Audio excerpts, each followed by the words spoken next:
कि कुछ वफाकी वज़रा की ये ड्यूटी लगी हुई है, वो भर्ती इसलिए हुए हैं क्योंकि ये जीते तो है नहीं, इन्होंने तो डाका मारा हुआ है मैंडेट पे। ये तो अगर पैसे देखते हैं तो भी डाका मारते हैं, किसी का वोट देखते हैं उस पर भी ये डाका मारते हैं, मैंडेट पे भी डाका मारते हैं। और इन्होंने अभी नया काम शुरू किया, इनकी ये ड्यूटी है जिसके लिए भर्ती हुए हैं, ये डमीज़ हैं कि ये सुबह से शुरू हो जाते हैं। प्रेस कॉन्फ्रेंस की एक सीरीज़ होती है। मैंने उस दिन पिछले दिनों भी ये बात की कि मैं अपनी डिपार्टमेंट में इतलात सेल में बैठा हुआ था जिसमें मुख्तलिफ स्क्रीन्स लगी हुई हैं।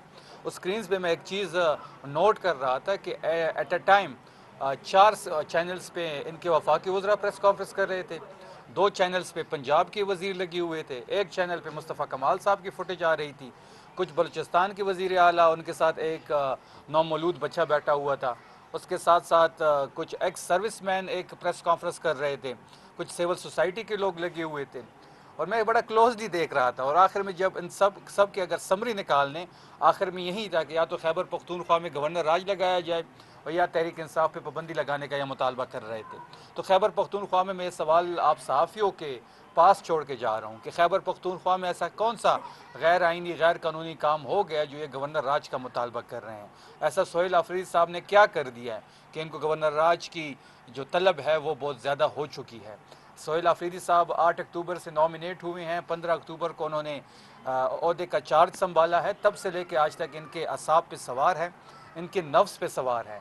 सोहेल आफरीदी साहब की क़यादत में सूबा आगे बढ़ रहा है, चाहे वो गवर्नेंस का हो, चाहे वो पाकिस्तान तहरीक इंसाफ की तहरीक हो या पाकिस्तान तहरीक इंसाफ का बयानिया हो, तो सोहेल आफरीदी इनके असाब पे सवार है। अगर ये यहाँ पे गवर्नर राज का मुतालबा करते हैं तो यहाँ पे बेशक ये शौक़ अपना पूरा कर लें। हम गवर्नर हाउस का और गवर्नर का मुहासरा भी करेंगे और ये जो एडवेंचर करना चाहते हैं या करने जा रहे हैं, आप देखेंगे ये मिस एडवेंचर साबित होगा। सोहेल आफरीदी साहब की क़यादत में सूबा आगे बढ़ रहा है, चाहे वो गवर्नेंस का हो, चाहे वो पाकिस्तान तहरीक इंसाफ की तहरीक हो या पाकिस्तान तहरीक इंसाफ का बयानिया हो, तो सोहेल आफरीदी इनके असाब पे सवार है। अगर ये यहाँ पे गवर्नर राज का मुतालबा करते हैं तो यहाँ पे बेशक ये शौक़ अपना पूरा कर लें। हम गवर्नर हाउस का और गवर्नर का मुहासरा भी करेंगे और ये जो एडवेंचर करना चाहते हैं या करने जा रहे हैं, आप देखेंगे ये मिस एडवेंचर साबित होगा।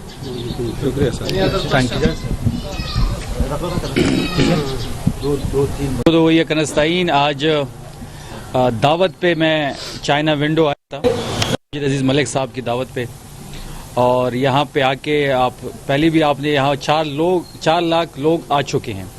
और चाइना विंडो की अगर आप दौरा करें और यहाँ पे एक आपको चाइना के बारे में हर एक मालूमात आपको मिल जाती है, वो चाहे सकाफ़त के हवाले से हो, चाहे चाइना की तरक्की के हवाले से हो, चाहे चाइना की इकॉनमी के हवाले से हो, चाहे उनकी सकाफ़त के हवाले से हो, चाहे स्पोर्ट्स के हवाले से हो।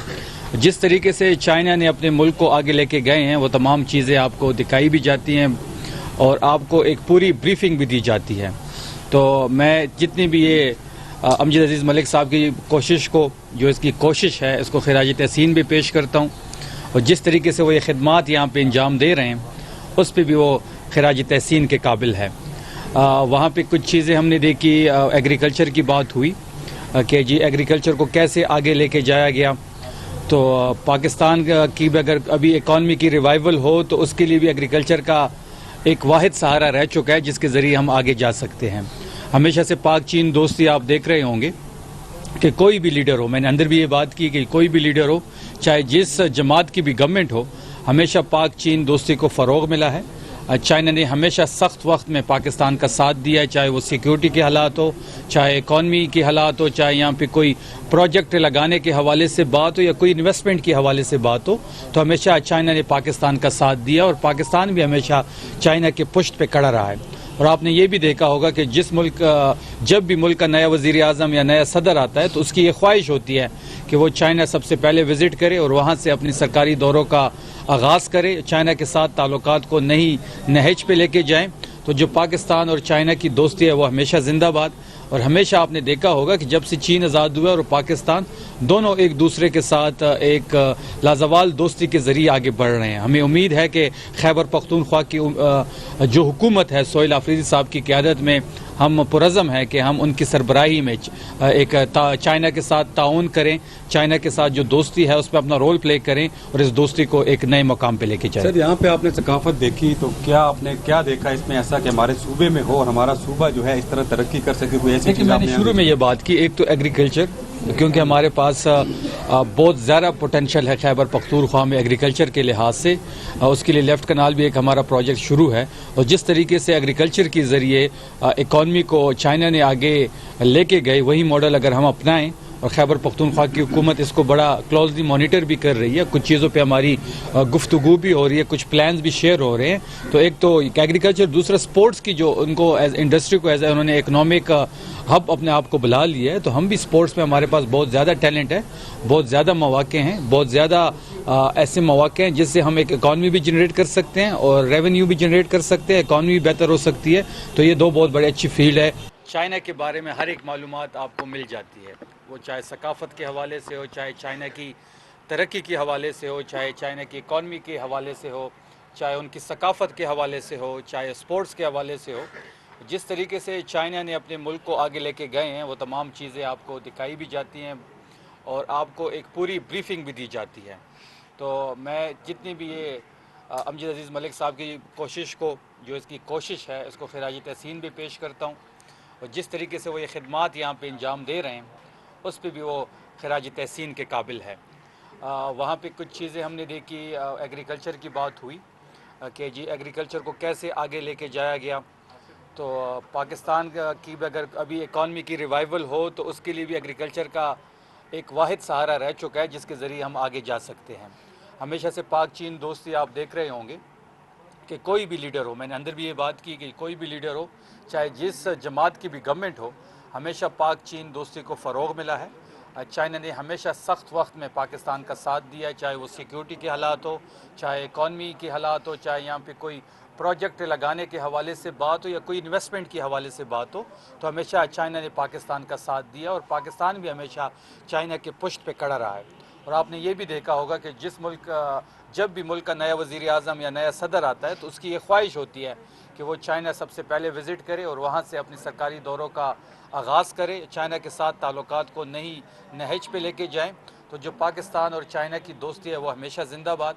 और हमेशा आपने देखा होगा कि जब से चीन आज़ाद हुआ और पाकिस्तान दोनों एक दूसरे के साथ एक लाजवाल दोस्ती के ज़रिए आगे बढ़ रहे हैं। हमें उम्मीद है कि खैबर पख्तूनख्वा की जो हुकूमत है सोहेल आफरीदी साहब की क़यादत में, हम पुरज़म है कि हम उनकी सरबराही में एक चाइना के साथ ताउन करें, चाइना के साथ जो दोस्ती है उस पर अपना रोल प्ले करें और इस दोस्ती को एक नए मकाम पे लेके जाएं। सर, यहाँ पे आपने सकाफत देखी तो क्या आपने क्या देखा इसमें ऐसा कि हमारे सूबे में हो और हमारा सूबा जो है इस तरह तरक्की कर सके? कोई ऐसी देखिए, चीज़ मैंने आपने शुरू में ये बात की, एक तो एग्रीकल्चर, क्योंकि हमारे पास बहुत ज़्यादा पोटेंशियल है खैबर पख्तूनख्वा में एग्रीकल्चर के लिहाज से।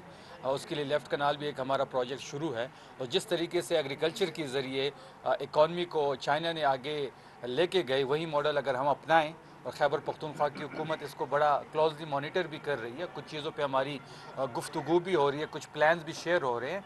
तो एक तो एग्रीकल्चर, दूसरा स्पोर्ट्स की जो उनको एज इंडस्ट्री को एज उन्होंने इकनॉमिक हब अपने आप को बुला लिया है। तो हम भी स्पोर्ट्स में हमारे पास बहुत ज़्यादा टैलेंट है, बहुत ज़्यादा मौक़े हैं, बहुत ज़्यादा ऐसे मौक़े हैं जिससे हम एक इकॉनमी भी जनरेट कर सकते हैं और रेवेन्यू भी जनरेट कर सकते हैं, इकॉनमी भी बेहतर हो सकती है।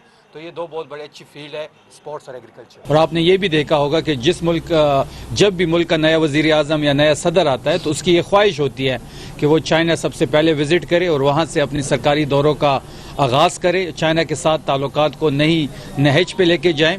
तो जो पाकिस्तान और चाइना की दोस्ती है वो हमेशा जिंदाबाद। और हमेशा आपने देखा होगा कि जब से चीन आज़ाद हुआ और पाकिस्तान दोनों एक दूसरे के साथ एक लाजवाल दोस्ती के ज़रिए आगे बढ़ रहे हैं। हमें उम्मीद है कि खैबर पख्तूनख्वा की जो हुकूमत है सोहेल आफरीदी साहब की क़यादत में, हम पुरज़म है कि हम उनकी सरबराही में एक चाइना के साथ ताउन करें, चाइना के साथ जो दोस्ती है उस पर अपना रोल प्ले करें और इस दोस्ती को एक नए मकाम पे लेके जाएं। सर, यहाँ पे आपने सकाफत देखी तो क्या आपने क्या देखा इसमें ऐसा कि हमारे सूबे में हो और हमारा सूबा जो है इस तरह तरक्की कर सके? कोई ऐसी चीज़ मैंने शुरू में ये बात की, एक तो एग्रीकल्चर, क्योंकि हमारे पास बहुत ज़्यादा पोटेंशियल है खैबर पख्तूनख्वा में एग्रीकल्चर के लिहाज से।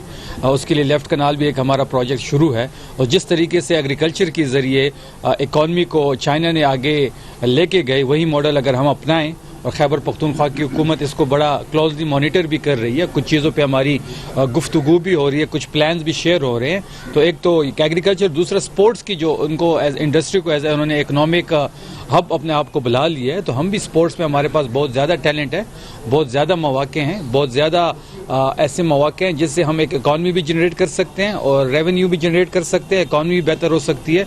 तो ये दो बहुत बड़ी अच्छी फील्ड है, स्पोर्ट्स और एग्रीकल्चर। अच्छा शफीक जान सर, ये बता दीजिए कि हम देख रहे हैं कि मुसलसल वफाकी वज़रा के बयानात आ रहे हैं, तो आप नहीं समझते कि एक राह हमवार की जा रही है गवर्नर राज की तरफ? वो तो मैं अक्सर ये बात करता हूँ कि कुछ वफाकी वज़रा की ये ड्यूटी लगी हुई है, वो भर्ती इसलिए हुए हैं क्योंकि ये जीते तो है नहीं, इन्होंने तो डाका मारा हुआ है मैंडेट पे। ये तो अगर पैसे देखते हैं तो भी डाका मारते हैं, किसी का वोट देखते हैं उस पर भी ये डाका मारते हैं, मैंडेट पे भी डाका मारते हैं। और इन्होंने अभी नया काम शुरू किया, इनकी ये ड्यूटी है जिसके लिए भर्ती हुए हैं। ये डमीज़ हैं कि ये सुबह से शुरू हो जाते हैं, प्रेस कॉन्फ्रेंस की एक सीरीज़ होती है। मैंने उस दिन पिछले दिनों भी ये बात की कि मैं अपनी डिपार्टमेंट में इतलात सेल में बैठा हुआ था जिसमें मुख्तलिफ स्क्रीन्स लगी हुई हैं। उस स्क्रीन्स पर मैं एक चीज़ नोट कर रहा था कि एट अ टाइम 4 चैनल्स पे इनके वफाकी वज़रा प्रेस कॉन्फ्रेंस कर रहे थे, 2 चैनल्स पे पंजाब के वज़ीर लगे हुए थे, 1 चैनल पे मुस्तफ़ा कमाल साहब की फुटेज आ रही थी, कुछ बलूचिस्तान के वज़ीर आला, उनके साथ एक नौमौलूद बच्चा बैठा हुआ था, उसके साथ साथ कुछ एक्स सर्विसमैन एक प्रेस कॉन्फ्रेंस कर रहे थे, कुछ सिविल सोसाइटी के लोग लगे हुए थे और मैं बड़ा क्लोजली देख रहा था। और आखिर में जब इन सब के अगर समरी निकालने, आखिर में यही था कि या तो खैबर पख्तूनख्वा में गवर्नर राज लगाया जाए और या तहरीक इंसाफ पे पाबंदी लगाने का यह मुतालबा कर रहे थे। तो खैबर पख्तूनख्वा में मैं सवाल आप सहाफ़ियों के पास छोड़ के जा रहा हूँ कि खैबर पख्तूनख्वा में ऐसा कौन सा गैर आइनी गैर कानूनी काम हो गया जो ये गवर्नर राज का मुतालबा कर रहे हैं।